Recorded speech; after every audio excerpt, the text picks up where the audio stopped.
कुंदकेश्वर महादेव पड़ गया। क्या नाम पड़ा है?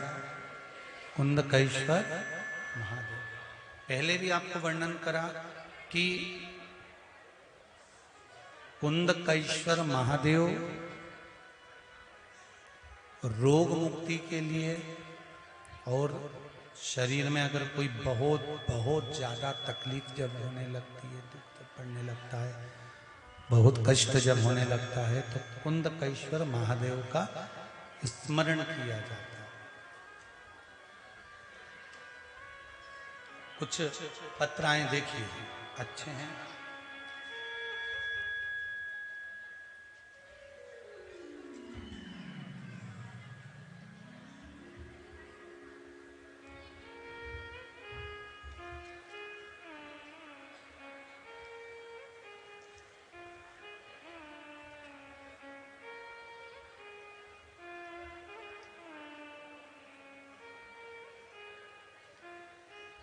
पुष्पा सेन इंदौर से हैं, कहीं बैठी हो तो हाथ हिला सकती हैं। पुष्पा सेन इंदौर से, आवाज पकड़ रहा है बाबू। पुष्पा सेन इंदौर से कहीं बैठी हो तो दोनों हाथ हिलाएं। मैंने मेरी बहू की सोनोग्राफी 21/12/2021 को शंभू 21/12/2021 को कराई थी। उस सोनोग्राफी की रिपोर्ट में आया कि बच्चा मंदबुद्धि होगा।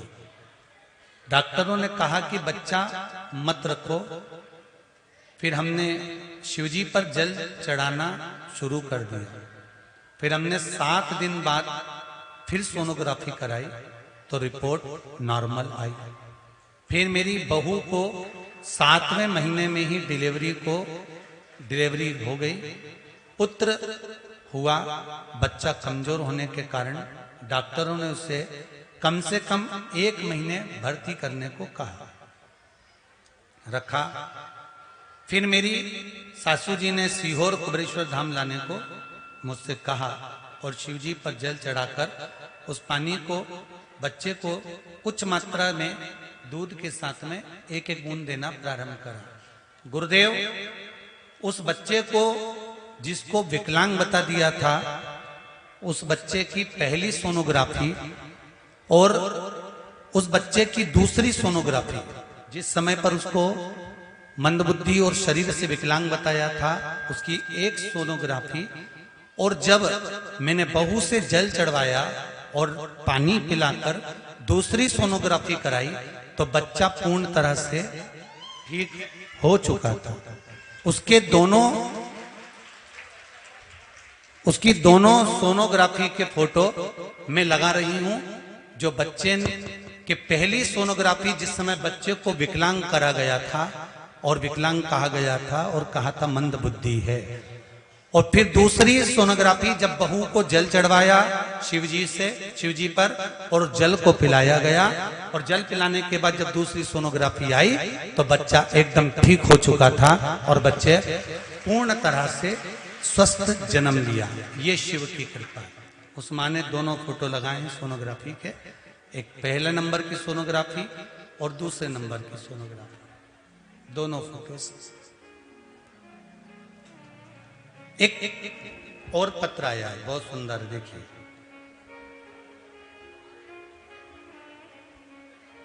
स्वाति सुधीर लोहारकर महाराष्ट्र के नासिक जिले में देवगांव निफाड़ से आई हैं। कहीं बैठी हो तो हाथ हिलाइएगा। मेरे पेट में बहुत दर्द था तो मेरे बेटा और मेरे रिश्तेदार मुझे पुणे के दीनानाथ मंगेशकर हॉस्पिटल लेके गए। डॉक्टर ने जांच की और बच्चादानी में गठान बताई। ऑपरेशन भी बहुत कष्टमय बताया, खर्चा भी बहुत था, पर लाखों रुपए का खर्चा भी बताया। बचने के कोई आसार तत्व, क्योंकि जो गांठ थी उसकी मात्रा बहुत बड़ी थी, तो बचने की उम्मीद थोड़ी कम ही थी। पर मेरे भोलेनाथ पर भरोसा था। मैं लॉकडाउन से परिवार के साथ शिव महापुराण कथा देखती हूँ। और मेरी बहू ने पशुपतिनाथ का व्रत किया।